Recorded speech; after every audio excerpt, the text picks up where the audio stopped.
Whoa, I made a mess. What is up? What is up? And welcome back to another episode of Blood and Beer, the show where we talk blood sport and we drink beer. I'm your host, Matt. As always, we've got some MMA to talk. We've got some beer to drink. Well, at least I do. Cody's taking a night off from drinking. He's still tired from our watch along a few weeks back. So, is what it is. We don't need to. Getting old catches up to you, dude. Yeah, it does. And it does. And you're old. And I'm old. And we're old people. And it is what it is.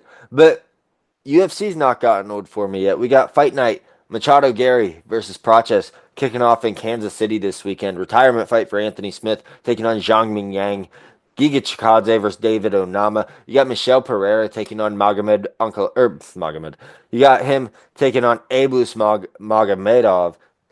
Nicholas Dalby and Randy Brown going to war. It's a fun card. Then you got the recently retired Matt Schnell against the formerly retired Jimmy Flick.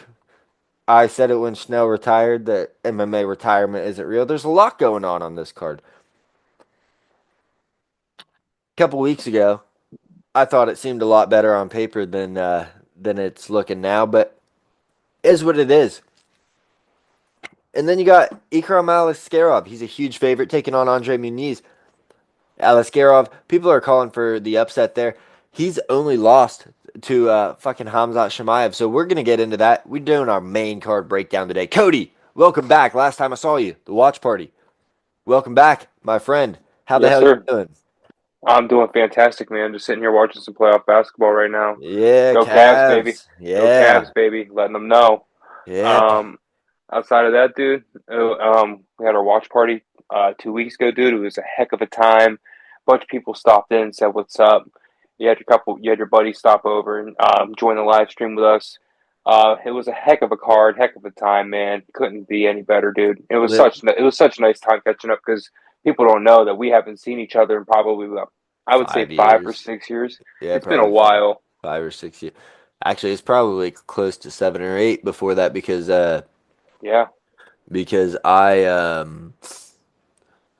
I still lived in Zanesville last time you saw me, and I've been hmm in Dresden for about 7 years. And I think I was still in Akron. Yeah, so crazy. Time flies. We're back at Time it. We're flies, gonna do it brother. again. Pay per view. Maybe not for the Montreal card. Maybe we'll see. We'll see how things are rolling. We'll see. But we got a card to break down today. Ian Machado Garry, as I said, taking on Carlos Prates. First, we got some talking points. Then we'll jump into our main card breakdown. Finish things up with our bets. Real quick recap from 2 weeks ago, since UFC took a break on us. Cody down $10. He is currently at 2780 positive year to date on his $1,000 weekly bets. I'm up five. I'm up 50505 with Yair Rodriguez, so I'm at 1373. And Noah unfortunately dropped another 1,112. Or no, he just dropped 112, but he's now down $1,337. So big gaps there, big gaps. 2,600 between me and Noah, and about 1,000 between me and Cody. So big Uncle gap. Sam's knocking at Noah's door right now. Yeah, he's gonna get a tax break for all he's given to DraftKings. He is down a whole week's betting unit or betting amount. But we're going to jump into this card. So, Cody, the talking points first. We usually something along these lines. Currently, the 170-pound division is at a bit of a logjam in the best way possible with just all these top contenders. You know, you got Joaquin Buckley, you got Sean Brady, you got Shavkat Rakhmonov, you got Bilal and JDM going for the title next month. Just they're absolutely loaded with talent. These two guys, you got Carlos Prates, who's just been put on this rocket ship to popularity with the fighting nerds. Ian Machado Garry, who's coming off a loss, but looked better than anybody ever has against Shavkat Rakhmonov. Only guy to take him to the distance. And other than that, he's beat everybody he's been up against. So there's a lot at stake here. But does the next guy get a title shot? Or is it going to put them one fight away? Or how do you see this, the winner of this? Where do you see them going from here? It just depends on who wins here, brother. I gotta say, if it goes towards Prates, I think he needs two fights. Being ranked 12, I know that Gary's only ranked eighth in the division, but like that division is such a logjam. There's just so many good fighters. There's so many people you could give him.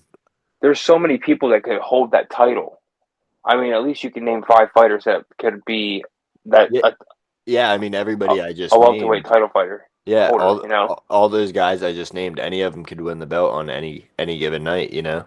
exactly. If it was Prates, I think he needs two fights. If you really want me to be honest with you, Two more um, after Gary or including the Gary fight. after Gary, Okay. just because of the logjam. Um, and Yeah. I think for Gary, he had the loss against Shamkat, but it was such a it was a he It was a proved a win. lot though. It was a win even though he lost. He proved so much. Yeah, like And it's he's got such a pristine resume already as a fighter. He's ranked eighth in that logjam division. I mean, dude, honestly, I think if Gary wins, I think he only needs one more fight. yeah, And I I say he needs a rematch with Shavkat, or maybe like I would say a matchup with Leon Edwards potentially. yeah. Um, I that would be my see. two predictions, honestly, for the winner if Gary gets away with this. I love that Leon call, but it just wouldn't be very enticing for Gary, I think, to take on Leon after he got stopped by Brady in his last fight. If he's going for a title shot, I don't think you get it straight off of a win against Leon now. Do you Sean give him Brady. Brady? So that's what I was gonna say. With Gary, you give him Brady or you give him Joaquin Buckley. Joaquin Buckley's Okay. out there, and he's kind of the boogeyman that nobody wants to talk about. They say Shavkat's the boogeyman of the division, but Mm-hmm. Joaquin Buckley, this dude carries tremendous power. He's going to strike with you. He can wrestle. He's athletic. His gas tank doesn't seem to fade. And I've been a hater on this guy most of his UFC career until this past year, where he's just been on this magnificent tear. But yeah, I think if Gary gets past Pratis, you could give him a title shot. I think both guys, if they win, would have to step in short notice to get a title shot. I don't think it would be something that's planned out. With Pratis, I could easily see two more because if Pratis wins, it kind of clears up the logjam just a little bit because then you can say, all right, Pratis won, Bilal won. We're doing Bilal Shavkat next, and then we're going to do Pratis versus Buckley, and then Brady sitting on the sideline to face the winner of Bilal and Shavkat. And, in the mix of that, you have other guys at 170. You got the Leons people could fight. You got the I don't know. It's like I said, it's a logjam, but I think that if either of these guys win, they put themselves in a position for a short notice title fight to where if somebody's going for the title, pulls out due to injury, you slot a Carlos Prates in, you slot a Ian Gary in, and they're going to be maybe a plus 180 underdog, plus 150, but it's going to be a competitive matchup no matter who these guys face. Loser, I don't think loses a whole lot, even if it's Gary. He's made a name in the UFC, liked or not liked. I think people are still going to watch him fight. He's going to be on pay-per-views. He's going to sell fights. He's not going to be on a lot of fight nights like he is here. He just has to get the 5 round experience. He's got to get the main event level fights. So this is great for him. And yeah, I think just a little bit off because of the logjam. You got Brady, you got Buckley, you got Shavkat, and you got Islam waiting in the wings. If JDM takes it off Bilal, he's definitely fighting Bilal, or definitely fighting JDM for the title, moving up to 170. And I think people call me crazy. I think he'd move up and fight Bilal. Bilal seems like a dick rider, and Islam doesn't seem to be a big fan of Bilal. He's just kind of like indifferent towards him. I don't know, but that's the impression I get from that. I could definitely see it. Yeah. So we'll move on though, because yeah, it's just such a logjam at 170 in the best way possible. There's so many great fights to make. So now I'm gonna have you grade this card. Like I said, before it might have been before we started recording. I think it was. I picked this card as my favorite fight night out of all the fight nights that were coming up a couple of months back. Looking at it now, it's a great card, but it's not something super special like I thought it was. It's good, but how do you grade this card on a letter scale, Cody? I mean, you took the words kind of out of my mouth. I think by the way you said it and how much I agree with you, I would have to give it a B. It's not bad. It's not great. It's good. You know, we got two top 10 fighters finally in a main event. The last couple fight nights, we've only had a couple ranked fighters, maybe one, if not any. For these main events, it's been pretty lackluster. Yeah. And then these fights coming up to the main event on the main card are pretty solid. We got some Yeah, pretty I solid mean, fights. I mean, it, the Randy Brown fight's pretty good. I think Ming Yang's going to be just electric. I think that's just going to be a fun little just energizer to to get you ready for the main event. Oh Um, man, but I but I gotta mean, say some. even like the David Onama fight, that's going to be fun.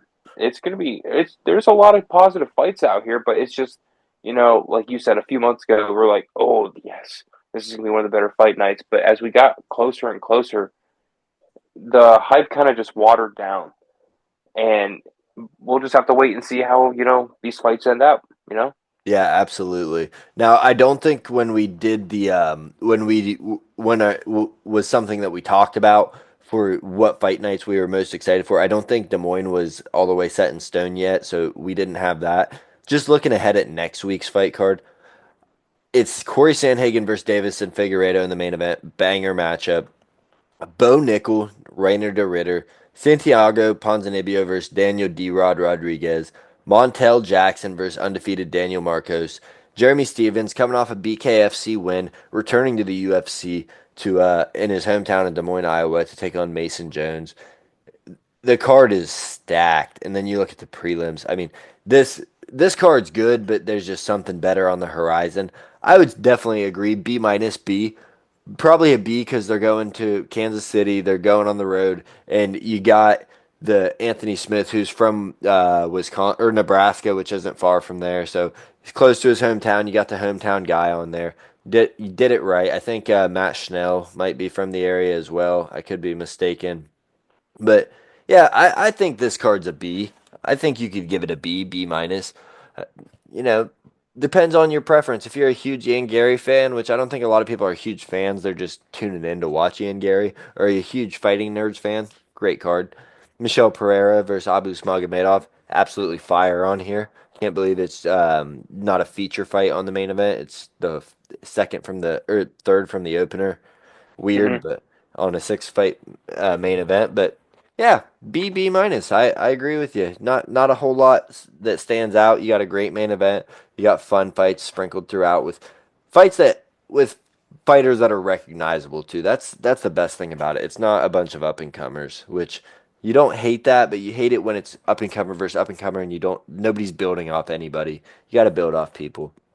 So we'll move on. After we grade this card, we usually move on to our sleeper fight of the card. What fight do you have that is going to be rocking as your sleeper of the card? Excuse me. No, get it I thought I together. had, I thought I had something coming up. So mine's gonna be a prelim fight. Um, and when we were talking about fighters before the show or whatever, you mentioned him. I think the Malcolm Wellmaker and Cameron Simon fight is just going to be one of the fight of the nights. To be honest with you, it's just high volume, high electricity. It's going to be on the feet, which is one of my favorite fights. On the feet, just electric boxing. Not even with just high volumes, these guys connect a lot.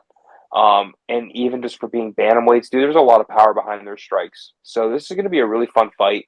Um, Malcolm Wellmaker, dude, he's just a freaking animal. Let's be honest. Watching the tape on him, the dude's relentless with striking. He's quick, he's fast on his feet. And then Cameron Simon, I know, came back. He can't get enough of it, dude. And you know what? He's a freaking beast himself, dude. Coming out of South Africa, dude. He's so fun. I think this one's gonna be a really fun fight, and I just can't wait. Yeah, I could see it being a fun fight. Cameron Simon's gotten a lot of criticism for cheating in the past, and Smotherman, he gets to or Wellmaker, Smotherman's fighting next week. But Wellmaker 8-0, I think he's the only undefeated fighter on the card if I'm not mistaken, and yes, he is. 8 and Yep. 0. You know the stat, it is they are 21 and 12 right now in the UFC this year, or 20 and 12. I think it's Hmm. 21 and 12. It will be. Or they're 12 and 21. Yeah, so he could possibly lose this one. I think Simon has better wrestling, but he's been tainted by a lot of like questionable antics, cheating possibly. But my sleeper fight of the card, I don't know if it's a sleeper because everybody should be paying attention when Michelle Pereira is fighting. I got Michelle Pereira versus Abu Smagomedov. Michel Pereira fights like a fucking wild man, does crazy shit, literally backflips in the octagon during the fight on top of people when they're dropped. Abu He's Smag fun as fuck. Abu Smagomedov's technical. He's a technician, but he's not a boring technician that's just gonna stay on the outside like Ankalaev.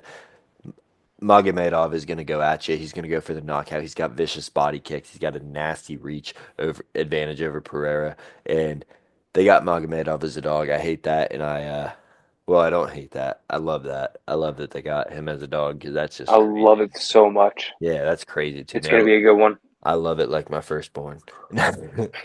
I'm just playing, but yeah, just it's a fun night. It's a fun night. So that's going to be a fun fight. I think that's probably going to win fight of the night.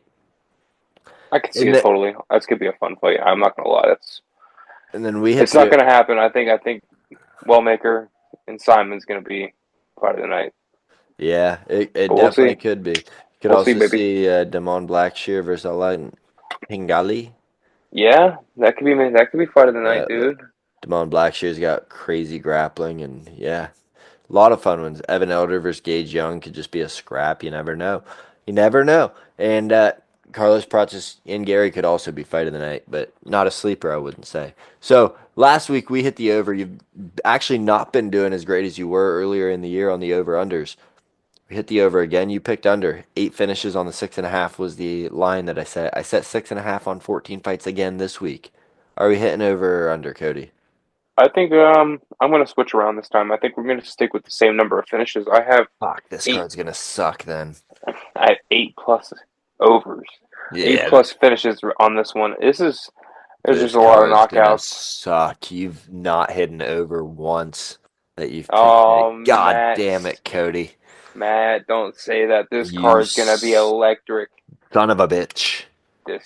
This card's gonna be so much fun, dude. Stop being such a No, freaking it's hater. it's gonna be a fun You're card. being a hater. I am. I think we're gonna see Anthony Smith do something crazy. Crazy. I think you're the only one. Yeah, possibly. Possibly. But hey, I do want to say the odds are what the odds are. Zhang Ming Yang's been knocking out scrubs. Um, Anthony Smith has been getting beat up, but his last fight against Dom Reyes, when he went out there and just looked like absolute shit, his head, the guy that's been in charge of all his training camps and his best friend throughout his entire 65 fight career, this is what he says he has 65. He died a week before the fight. He went out there and he was telling Dominic Reyes to hit him so he can feel something. So like he was not in the right headspace. Now he is. Now he's back to like I don't give a shit. Whenever I hear Anthony Smith be like, I don't give a shit about this fight. I don't give a shit how it turns out. Like I'm just going out there and doing it. He ends up just submitting one of these young up and coming stars, and I have a feeling he might do that again because he goes to his back and he's got for light heavyweight, he's got a really good guard game off his back. But we'll talk about that on the main card breakdown. On the main card breakdown, I'm talking a little soft. But we're going to get into the main card breakdown now, brother. It's Ian Machado Garry taking on Carlos Prates. Plus 105 for Prates. Coming back minus 125 for Ian Garry, according to ESPN right now. So that's a accumulation of all the sports books. How do you see this fight going down? I'll let you go first on this main event this time. I'm packing a hog for it, brother. So the main event right now, it can go either way, the way you want to look at it. It just depends on how you attack this fight. But the way I'm going to attack this one personally, I think Ian Gary's going to walk away with this one. He's got the resume that shows it right now. I mean, his last fight against Shavkat, he lost, but he showed a lot. He is not only an up and comer, but I think he's one of the future stars of UFC. Coming in 15-1, I know Carlos Pratos is no slouch. He's a freaking beast himself here, but I mean, let's see here. Ian Gary's a freaking defensive menace. I mean, he can guard as well as anybody to take downs. He can guard the strikes, but he also has relentless strikes when he needs to, and he's very accurate with his strikes. That's a very positive thing coming in with Ian Gary. He likes to wear his opponents down over time and likes to take you into the later rounds and get his wins that way. He's wear and tear kind of fighter, which I love. And especially with Carlos Prates, he's shown weaknesses in his last couple fights. Even though he's on a 5-0 UFC streak right now, he's had some spots where he's been prone to take risks, and if he can get in there and pick his spots against those risks, I think Ian Garry can come away positive with a win here.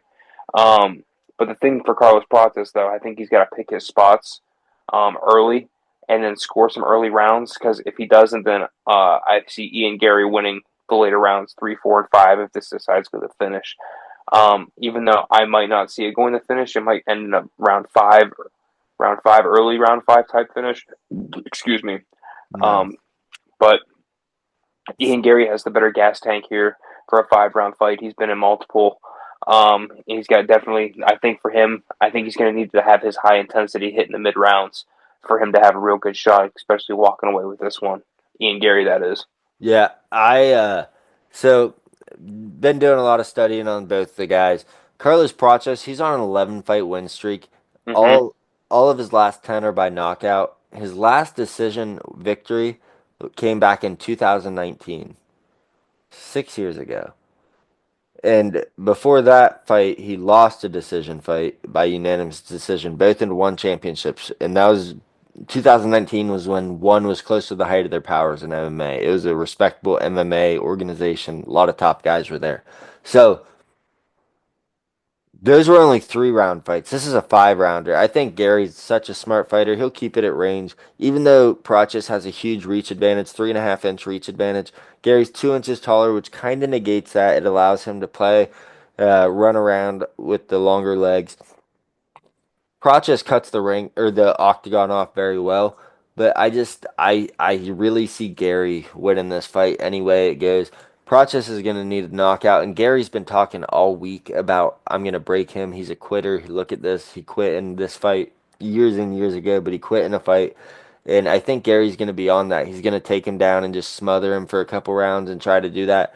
And then I think we're going to see Ian Garry get his first submission victory, and he's going to get a rear naked choke finally. He hasn't been able to lock it in the UFC yet. I think he's getting it on Carlos Prates. These odds are fucking crazy to me. I got in Gary a little bit higher numbers on DraftKings, but that's okay. What do you got him at DraftKings? Is it like plus? Is it minus 110? No, no, little bit worse than minus 125, minus Oh, one. you like 135? It was minus 130, nothing crazy. No, it's nothing crazy at all. But we'll move on. Yeah, I think Gary takes it. I think Gary's just better. And Carlos Prates, love the guy. Love that he smokes cigs. Vinny Cigs. Let's go. Fucking, we'll call him the Fawns, whatever, but it's just not great for 5 round fights, and we haven't seen him go there. I don't think Gary's a guy you're going to be able to knock out easily, or maybe at all. And I see Gary running away with this one. I completely agree with you. I'm sorry. I just watched an atrocious travel. Oh, it's Um, okay. Not called, it, probably. no, it's a Um, 2 point game with 4 minutes left. what? They were up by 15. Yeah, they were up 19 in the third quarter. Now it's a 2 point game. It's 101-99 with 4 minutes left. Let's go. Go Cavs. That's Cleveland sports. But moving on, co-main event, we got Anthony Smith retirement fight versus Zhang Ming Yang. Zhang Ming Yang is actually, I think, how it's supposed to be said. Hmm. And a lot of people, Zhang Ming Yang, ESPN has a minus 450 favorite, plus 325 for Smith coming back. Reach is about the same. Smith's the taller guy. Zhang Ming Yang's a marauder. He's coming in, he's swinging bombs, looking to knock you out. He's on this huge knockout streak. Another guy that's on like a 10 fight win streak, I want to say. And since he's come to the UFC, he's undefeated 2-0, 2 knockouts in the first round. He's fought guys that are not on Anthony Smith's level. I will say that. He's fought Brenson Ribeiro, who's okay, not great. And then he fought Ozzy Diaz, who they've just been feeding the guys to look good. Anthony Smith, every time people count him out and they put him up against a young up and comer, he chokes him out, triangles him, something. I see that happening in this fight. I know a lot of people don't. I don't think I'll put a bet on it, but I think a lot of people are also looking at his last fight so much, his fight with Dom Reyes, where he had all the issues. I said it earlier with his coach, his training partner dying, his best friend. He was asking Dom Reyes, hit me so I can feel something. He was saying that in the octagon. So I could see Anthony Smith doing something crazy, shocking us to end his career. I could also see Zhang Ming Yang just starching this dude. I'm not sure. I'm not super interested in this fight particularly, but I love Anthony Smith as a person, what he's been through, what he stands for, everything that he's done. But it's weird. I have a gut feeling Anthony Smith gets it done, so I'm not going to put money on it because of that gut feeling and because the odds are so wide. But I think they're a little wide because of the last fight. What do you think? Usually listening to you sometimes you can persuade me. But I don't think it's gonna happen here, man. Zhang Min Yang is going to walk away with a round one victory in this one. Usually I look up notes and I watch tape. I watched two highlight tapes of Zhang Min Yang. I've watched the Anthony Smith fight a lot. And that's all I needed to know. I didn't have to do any further research. I wrote coming into an 0 in the UFC, 11 fight win streak, just as like as Carlos Prates. But let's see here. Relentless strikes, KO, TKO next is all I wrote. And then for Anthony Smith, loves to fight, has a great heart, but I don't understand this fight for him. Good luck, smiley face. It's a Um, bad matchup. I'll give you that. it's a But very very bad matchup. They don't list up right. I know Anthony Smith has the reach advantage by a half inch and a height advantage, but I mean Zhang Mingyang is 10 years younger. I mean it doesn't really matter sometimes with age, but the energy boost and the athleticism in 10 years in that age gap makes a big difference. it does, but not as much at the heavier weight classes. This is at 205. But I do want to say, you said I can persuade you sometimes when I talk. So let me shoot some shit at you. After he fought John Jones and lost the title fight, beats Alexander Gustafsson by submission in the fourth round. Whatever. I don't know if Gus was washed at that point or yet, not Was yet, that but 2018? 2019 when he lost to John Jones and when he Okay. beat Gus. 2020 he loses by KO to Cher, loses by decision to Rakic.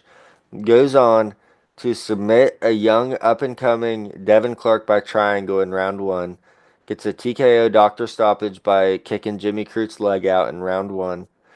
Gets a round one submission over Ryan Spann, who was up and coming at the time as well. Then he goes on. He faces Magomed Ankalaev, loses a KO due to injury, loses to Johnny Walker by decision. Ryan Spann again, back on the come up, win by split decision. Khalil Roundtree loses by knockout. And then he faces Vitor Petrino, another guy on the outside of the top 15, up and comer that they're trying to push. Submission round one. There's a trend here. Loses a couple, submits an up and comer. The guys that he fought last time, Roman Dolidze, been around forever. Dominic Reyes, been around forever. Dominic Reyes is actually on a tear now, 3 knockouts in a row. We thought he was done. Yeah, He's not. he's been on a freaking absolute tear. He's been a beast. Yeah, that knockout 2 Saturdays ago was nasty. The step back Connor Aldo style. I think Leon called that out, but Oh, that was smooth. But yeah, so I I just just I don't. there's a I just don't see it, man. there's a I trend. There's a trend. I I, don't know if the I trend will know. play out, but there's a trend. So, but we'll move on because that fight, like I said, I'm not super interested in it. I would like to see Anthony Smith get a victory. And then the next fight, I'll let you kick this off. I got to go to the restroom real quick. Giga Chikadze versus David Onama. How you see this going, Cody? Tell the viewers. All right, everybody. Giga Chikaze and David Onama. Let's see here. Um, I like David Onama here by a slim margin. I think this could go to a split. If you want me to be completely honest with you. Um, Not really much in the body in the bios, I guess you want to say, with the reach and the height, same reach. Um, but Onama comes in just with a higher arsenal of strikes and a better defense game. Um, he has a momentum with the three. He has a 3 fight win streak coming in right now. He's 4-1 in his last 5. I think all the momentum is on his plate right now coming into this fight. I think his he must be precise with his strikes coming in because the defense of Giga is really good. So this one could be really a coin flip if you want to come into it in a different manner and look at it a different way. If you really want me to be honest, because even the odds makers kind of have it that way, with Chikaze at plus 145 and Onama at minus 175. That's not really a big difference here. But Chikaze has the better tank. Let's be honest. He has the better stamina here in this fight. And he has the advantage in the later rounds of three. He's older, so he's got the experience on his end here. So if he wants to go, if he gets into the later rounds, and he's seen all these kind of experience of fighters, he's seen a David Onama before, so he knows how to go at this and go at this kind of opponent. I think Onama, for him, he's just got to be relentless with his strikes and be very precise and set up his points. He's not very big on the ground. He averages like less than a takedown a fight. And he's not very accurate whenever doing so. Same with Chikaze. So this is definitely just going to be a ground and pound. Definitely maybe get it up against the cage and grapple a little bit. Um, it could be a coin flip, but I have Onama coming out on this one. What about you, brother? So this one, Giga Chikadze has a way better kickboxing background, and I think this is going to be. Put your mic down. Sorry, I said Giga Chikadze has a way better kickboxing background, and I think that this is going to be largely fought at a kickboxing range. But I still think Onama takes this one pretty handily. I think he's going to be more active. I think that Giga's defense, it's kind of not super telling because of the range that he fights at, especially early in his career when he was ending fights with body kicks over and over. He had to get knee surgery. Since his loss to Calvin Cater back in 2022, I think, he's only fought two other times. He has a win over Alex Caceres in 2023 and then a loss to Arnold Allen in 2024. Did not look great in the Arnold Allen fight. I'm not super high on David Onama, but I think he's going to be good enough to be able to handle Giga Chikadze pretty easily. I think he'll be able to pop the jab, kind of make it a little bit ugly, and probably land more takedowns just because he's better there than Giga Chikadze. And with Chikadze being old, the knees being a little shot, I don't know how well he'll be able to defend those takedowns. But that being said, Giga does have the experience. He's a way better kickboxer. If he can keep it just in kickboxing range and avoid the cage clinch, avoid the murkiness that Onama is going to want to bring to this one, I think Chikadze has a path to victory. But like you, I'm leaning towards Onama here. Yeah, just by a slim margin. The only thing is here, just the better part I think of Chikaze's best of skills is his defense. He has a 70% takedown defense rate. Yeah, And yeah, he's got a 61% strike defense rate. He's very, very good defensively, he. regardless if it was early on or not. I still think those skills don't leave you. It's kind of just they kind of stay with you even more as you get older. Yeah, but like you look at the guys that he's fought, they're not wrestlers. They've just wrestled him because of the body kick. And he was on a killer tear when he first came to the UFC. He won one, two, three, four, five, six, seven in a row before it started looking not too great. But the seven in a row, you look back and he hasn't beat the top talent, Hmm. best guys he's fought are Edson Barbosa, who he got with a body kick TKO, I believe, and then Calvin Cater he lost to, Arnold Allen he lost to. So has not been fighting the top guys, but I just again it's a fight. It could be a good fight. I think it's going to be more of a technical kickboxing affair where we're not going to be super pumped watching this. I can see that too as well. It could be a very boring fight. This could be very vanilla. Now, a fight that is almost guaranteed to not be boring. We got Michel Pereira taking on Abus Magomedov. How do we see this fight going down, my friend? Let's see here. I have Abus coming out of this one in convincing fashion. Yes, sir. I know Michel is an exciting fighter. I know he's fun. I know he's exciting. But Magomedov is an absolute beast. Those freaking Dagestanians, dude, they're warriors. He's from Uh, Germany. I know he's he's from from Germany. Dagestan. Well, he lives in Germany and I'm about to everything, say, but yeah, but he resonates from them. He's a freaking warrior, dude. Let's be honest. He's great with the ground game. He's an absolute beast. Just he's a bear wrestler. he's better Um, on the stand up though. I'll give him I gotta say that about him. He's more of a striker. He's got good wrestling though. 2.656 strikes a minute is what I got for him. 51% accuracy is that's pretty solid. 3.12 takedowns per 15 at a 65% accuracy rate. Dude's pretty solid at taking you down to the ground and just getting his points and then beating you down that way. If you want to take the guy down, good luck. He's got a 100% takedown defense rate. He can completely just stop you there. He's a brick wall. Um, let's see here. And also, he can stop the strikes. I mean, he's a little above average at 55%. You know, he's pretty solid. I'm breaking out the numbers on y'all. Sorry. I haven't done it all night, but I'm going to now. And for in Pereira here, he's basically the same way, though, with a 76% takedown defense. But I don't think that's going to be anything that can stop and make a difference here. Let's be honest. Um, and he's got a 52% strike defense, so he's basically around the same. So they're going to get through around the same rate, I feel here. But Pereira's shown weaknesses in his last few fights. He's coming off a loss, and I think for that he needs to have those cleaned up to survive this one, which I don't think he will be able to survive this one. I think Magomedov's going to win this in round two convincingly by submission. And I think we're just going to walk away with some positive money here. Everyone get in on it. I think Magomedov wins. I think it'll probably be TKO due to ground and pound or knocks him down in ground strikes.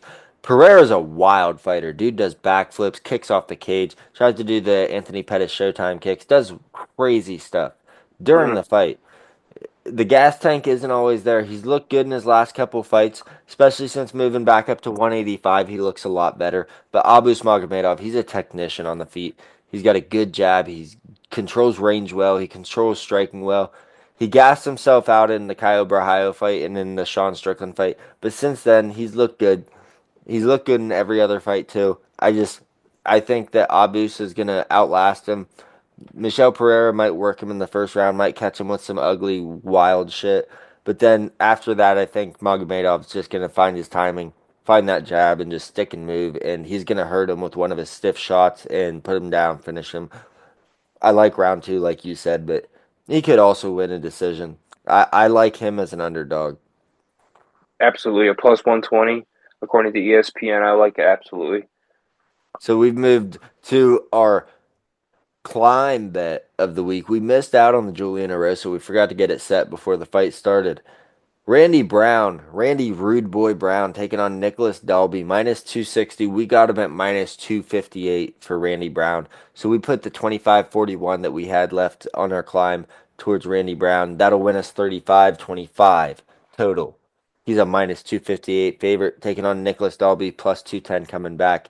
And this fight, I just think Dalby, he had a good run in the UFC. He's 40 years old now. He's a lot older than Randy Brown. Randy Brown's got good striking, good range control. Dalby could try to make it ugly and hold him against the cage, but I just think Randy Brown's got enough athleticism, got enough ability to keep it off of that, and I think he's going to hurt Dalby and possibly finish him in this one. He's got good striking, and yeah, I know he's coming off a loss to Brian Battle, but he was looking great before that. And Dalby, he like I said, he had a good run. I think this is going to be a tough matchup for him, and he's giving up 3.5 inch reach advantage, and you know how I feel about that. Exactly. I'm kind of on the same page. Like you said, this is our ladder pick this week. The biometrics are definitely on Randy Brown's side here. I He's come off that split decision though against Brian Battle. It's pretty tough. He could have won that one. Um, it's really close. They're both coming off split decisions, so both of them are coming off of both fights they honestly could have won. But so they're both going to come in here with a lot of momentum. I feel. Um, Nicholas Dolby, like you said, he's 40 years old. I don't know how much he's got left in that tank, and how much is left in that body and left in that chin. He's got to have to come out strong. He's going to have to take the first round if he really wants to have a chance in this. And then once he gets that, he's going to have to play a little bit of defense game and then get to round three and win that one if he really wants to have a chance. Because he's not gonna finish it. It's going to be by points if he wants to win this one. And if he really wants to get away with the win here, he's going to have to take it to the ground maybe once or twice to get some points if he really wants to get through this. But Randy Brown with the biometrics, with the reach and the height advantage, I don't see it happening. He's got good speed, like you said. He's good on the feet. He's got good striking ability. Um, I just I see Randy Brown walking away with this one maybe by decision. It could end early, It, but I just we're on think the same there's page. too many paths to victory there. It could be a fun finish. It could be a fun fight. Who knows? But we'll move on to the main card opener, the curtain jerker of the evening. We got Ikram Alaskarov taking on Andre Muniz. How do you see this fight going down, my friend? Big favorite for Alaskarov. Yeah, I got Alice Garov walking away with this one. The dude's a freaking warrior coming in here to striking at 7.036 strikes a minute with 60% accuracy. This dude's gonna hit you multiple times in the face and you're not gonna see it coming. And not even that, and once he gets you rattled, he's gonna take you to the ground because he averages a little under 2 takedowns a fight in 15 minutes. The thing for him, he's gonna have to try to keep it on the feet. I guess he could take it to the ground if he needs to, but coming off the loss against Robert Whitaker, he definitely showed that he needs to take it keep it on the feet. Because he did show a little bit of weakness in that one. But for Muniz here, he's coming off a split decision win where he could have lost that one, being 3-2 in his last five. Could have easily been 2-3. He has had improvements defensively on the feet, but they need to be a little bit better here if he wants to have a chance. Odds makers see it that way. If he wants to win, he could take it to the ground because he averages 4.23 takedowns a fight, and that's where he likes to play. He loves living on the ground, and he loves going for the sub game. He loves just ground and pounds. He's got Um, great submissions, yeah. yep. So that's going to be his game plan here. But the thing is, um, Escalier, he's got great takedown defense. It's in the upper echelons of like 60% ish. So he's gonna be just fine living in that.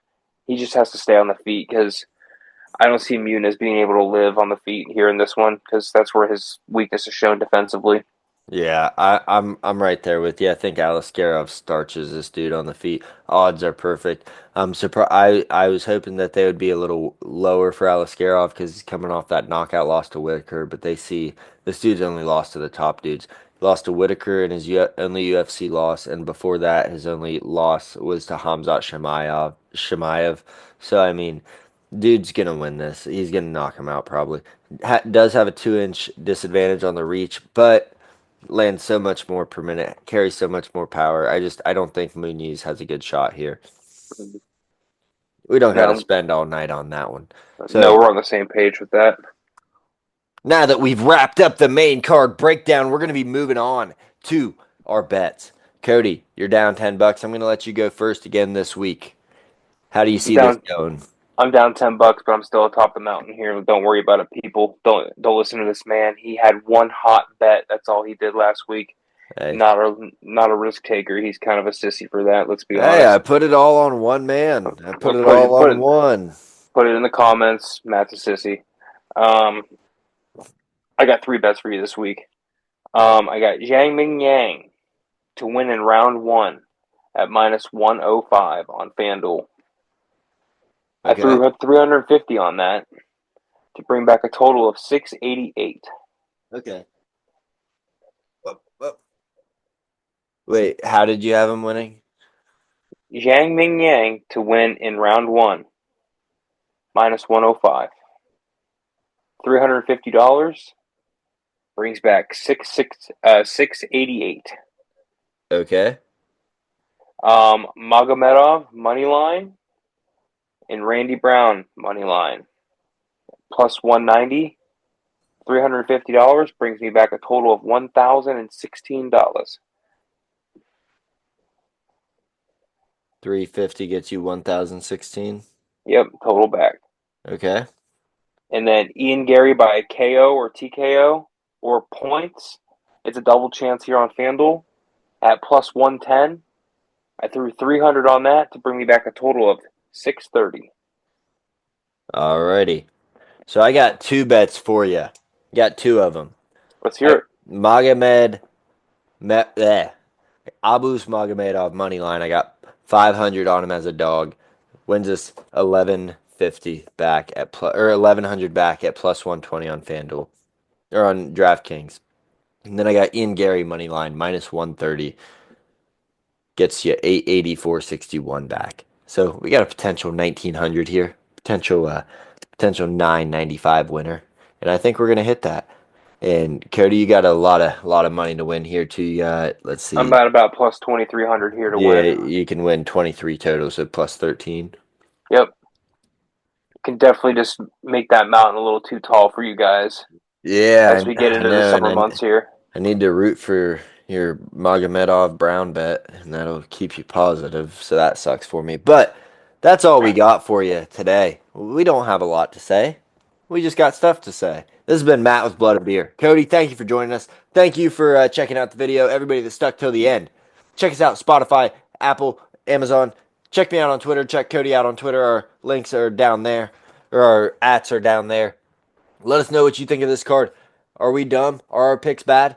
Let us know. Let us know your thoughts. I don't know. A little lackluster. We're getting back into it. Lackluster was the word last week. It's the word this week, baby. That's all we got for you. Thank you for tuning Thank in you. to Blood and Beer.